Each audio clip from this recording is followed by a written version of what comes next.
Pizza bed. रामंतपुर के गांव में विश्वजीत कहकर एक नौजवान रहता था।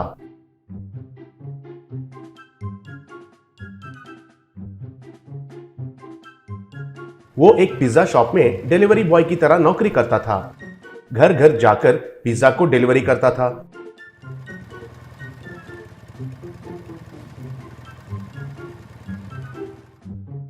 सच में तो उसे पिज्जा का गंध बिल्कुल ही नहीं जमता था। असल में उसे पिज्जा कहे तो बिल्कुल पसंद नहीं था। विश्वजीत, क्या है ये लोगों का पागलपन? ये पिज्जा क्यों खाते हैं कि पता नहीं। अच्छे से हमारा देसी खाना छोड़कर क्यों ऐसे कर रहे हैं पता नहीं, सोचता था। लेकिन उसे हर रोज एक सपना आता था। उस सपने में वो हमेशा एक बड़ा सा पिज्जा का बेड के ऊपर सोता था। ऐसे ही उसे खाता भी था।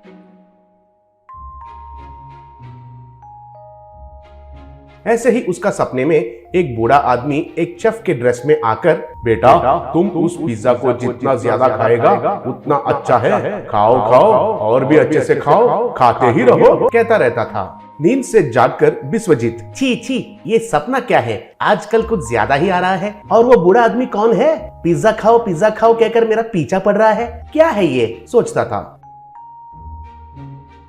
एक दिन वो घर में पुराना पेटी में कुछ ढूंढ रहा था तो उसे एक फोटो मिला। उसमें उसका सपनों में जो आता था वो बूढ़ा आदमी था।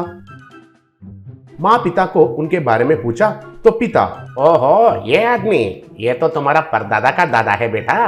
ब्रिटिश के जमाने में एक ब्रिटिश ऑफिसर के पास रसोइया की तरह काम करता था। पैसे तो अच्छे से कमाए हैं कहते थे, लेकिन वो सारे पैसे कहाँ गवा दिया है कि क्या है पता नहीं, लेकिन किसी को कुछ भी दिए बिना चले गया, कहा। तब विश्वजीत, ऐसा है क्या? वो किस ब्रिटिशर के पास काम करता था? कौन सा बंगला में काम करता था? मुझे और भी जानकारी चाहिए, कहा। तब पिता उनको जो पता था वो सब बताया। बाद में गांव में भी उसके बारे में जानकारी किया। एक दिन जंगल में एक पुराना ब्रिटिश बंगला के पास गया। दरवाजा निकालकर उसके अंदर गया।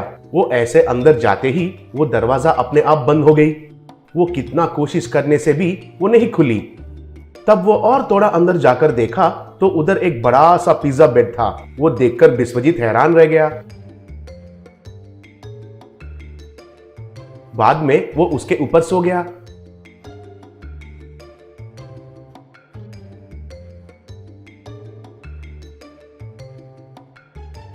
और सुबह उठने के बाद, अरे बाप रे, बहुत भूख लग रहा है, अब मुझे क्या करना चाहिए? ये पिज्जा के अलावा और कुछ खाने के लिए तो नहीं है, कहकर थोड़ा पिज्जा खाकर भूख मिटाया।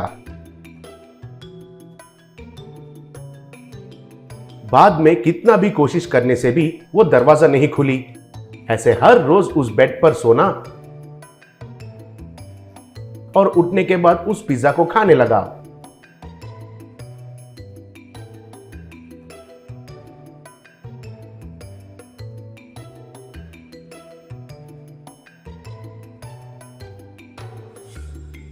कुछ दिन के बाद वो पिज्जा खा खाकर वो बेड छोटा हो गया।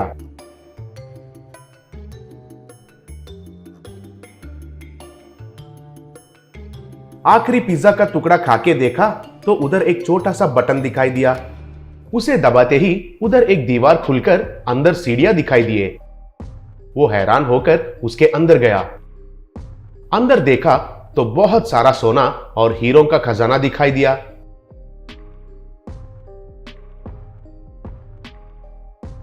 उनको लेकर दरवाजे के पास जाकर उसे धक्का दिया तो वो खुल गई।